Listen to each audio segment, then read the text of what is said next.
What's up, guys? I'm Jeremy. Welcome back to Cabbage Motorsports, and today we're going to talk about tools. Now, a few weeks ago, I had a viewer leave a comment on one of my other videos that said, hey, I'm new in my classic car journey, and, can you help me out with some of the tools that I should buy? And I thought about that, and I asked some friends, and I kind of put a list together of what I think are 5 tools that you must have in your garage if you're a classic car guy getting started in building your tool collection. A little bit of a confession here. I'm a bit of a tool addict. There's an ad out there that says they can take this tool, sell it to you, and make a job that sucked much easier. I'm probably going to at least research buying it, if not flat out buy it and try it.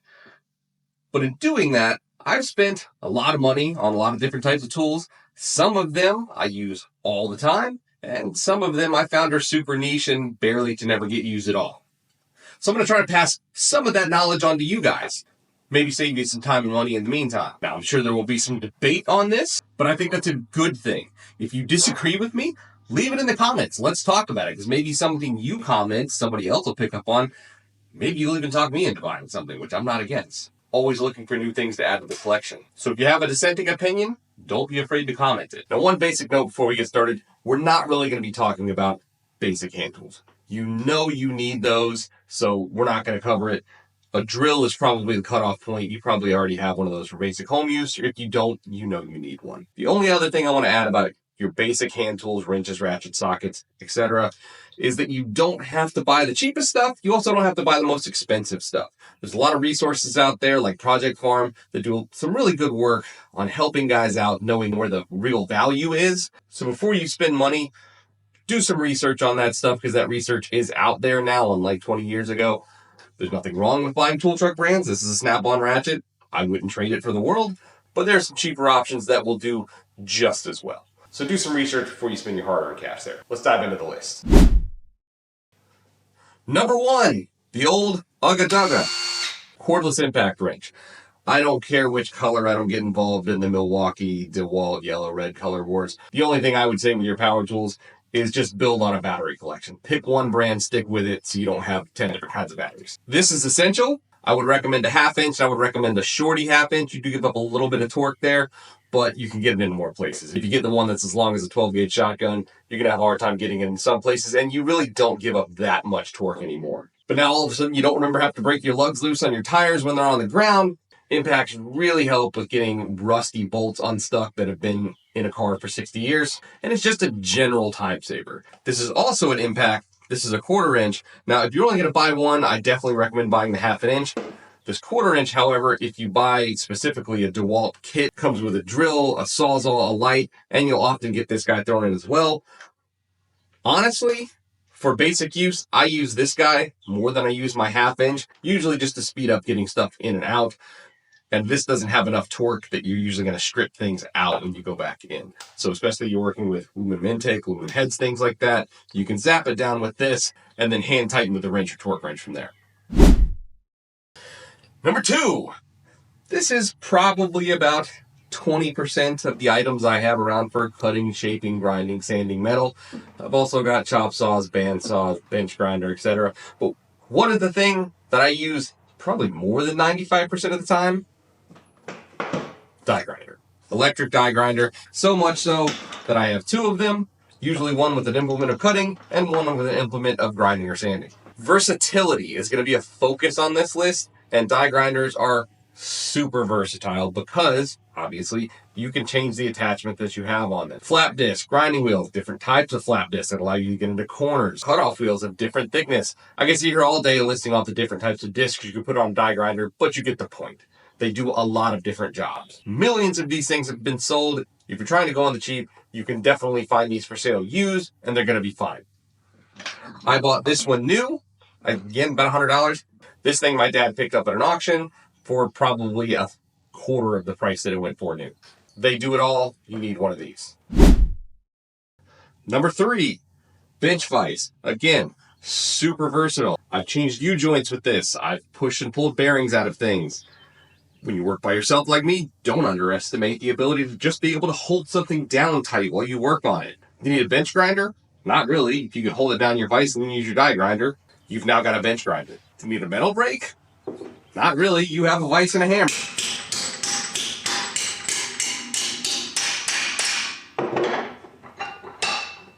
metal brake.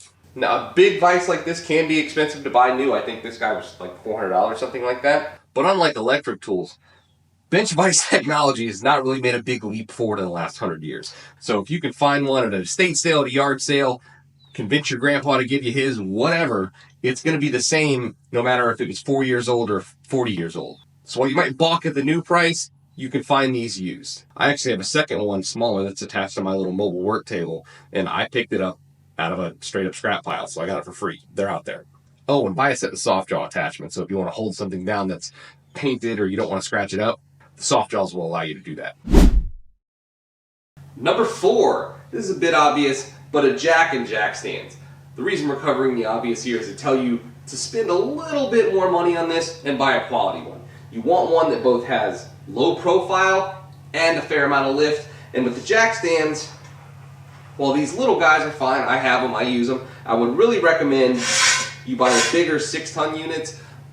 Hey, they're stronger, but the other point is, if you're watching this video, I'm betting you don't own a lift, these will help you get the car actually pretty far up in the air and allow you to work on stuff without bumping your head off the exhaust all the time. Same thing with the jack. Even though this one's low profile, it has a long reach and allows you to get the car pretty far elevated. Whereas my older jack that I bought at Sears before they went out of business, it was both not low enough to get under my Porsche and not really high enough to get my lifted truck very far in the air. So yeah, you know you need a jack and jack stands, but buy the right one. Before we move on to the last item on the list, I want to talk about a couple things that just missed. First of which is lighting.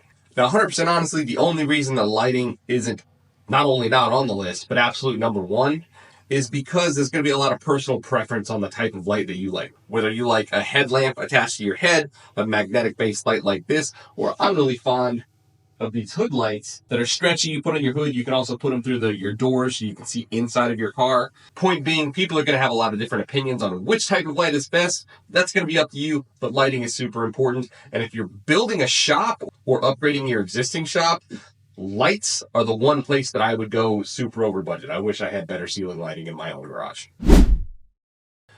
Now for the last item on the list, for the 5 spot, I was really reserving something that's going to be a little bit more advanced. So you could maybe argue this isn't essential, but what I view this tool as is the gateway tool. It's going to give you the opportunity to expand the things that you can do in your home garage. So what'd I pick? A MIG welder. Now I know, again, not essential, but it just opens up so many doors. You don't have to be afraid of rusty floor pans anymore. You have a MIG welder, you can zap new stuff in really easy. Same with basic body repair. Your cab corners are rusted out in your truck. This is going to allow you to fix that. It's not that hard. You can learn how to use a MIG welder passively, not professionally, but passively with just watching YouTube videos. The same thing you're doing right now, so I know you do it anyway. The other big item that I considered here is an air compressor. That's another one that maybe not essential, especially because electric tools have come a long way. But man, it opens a lot of doors, especially in paint and body. What I would say is if you're leaning more towards fabrication and maybe making custom swap motor mounts or have a lot of rust repair to do, I would buy the MIG welder. If on the other hand, you're really thinking about painting a car, then I would recommend the air compressor. The air compressor also gives you access to a lot of tools you wouldn't otherwise have good access to, like an air hammer, which can again really help if you're trying to knock loose old rusty front suspension parts. So I'll leave it up to you to pick which one you think you need most. I would lean towards the MIG welder, but both a MIG welder and an air compressor are going to expand your opportunities by a lot. Bonus! I'm going to give you one more item. This one is definitely not necessary, but if you asked me, what is the one tool in your toolbox that you use more than any other? It's these. These are reversible ratcheting wrenches. These are from Matco. You can probably get them from a bunch of different brands, but there is a key that's going to make you successful with these and why I use them all the time. These not only have a little switch that allows you to change the direction, but they're also not flat. I think they're 18 degrees. I always forget what the common bend on wrenches are. But you don't want the ones that are dead flat, like these. This is a much cheaper Craftsman setup. Because there are times when you need to be able to go off in that direction or on in this direction. This doesn't allow you to do that. It doesn't have a switch. One side's off, one side's on. Just not nearly as versatile. And like I said, versatility is going to be a theme of this video. Last bonus item, ratchet action screwdriver. This is a snap-on unit that all the paint's worn off on. I've had this for probably 30 years. The big reason that I would suggest this is it is a great piece of kit to throw in the trunk of your old hot rod, whether you're at the racetrack or just driving around. If you break down, because this allows you to put different tips in the butt of the screwdriver, you can have, 5, 6 different types of screwdrivers in one package, rather than having to carry around an entire screwdriver set with you. You don't have to buy a snap-on one, although as tool truck parts go, these are pretty cheap. This is 50, 60 bucks, something like that. But I have another one that I think I probably paid $8 for at Harbor Freight that comes with 4 or 5 different bits that just rides around in the glove compartment of my wagon over there.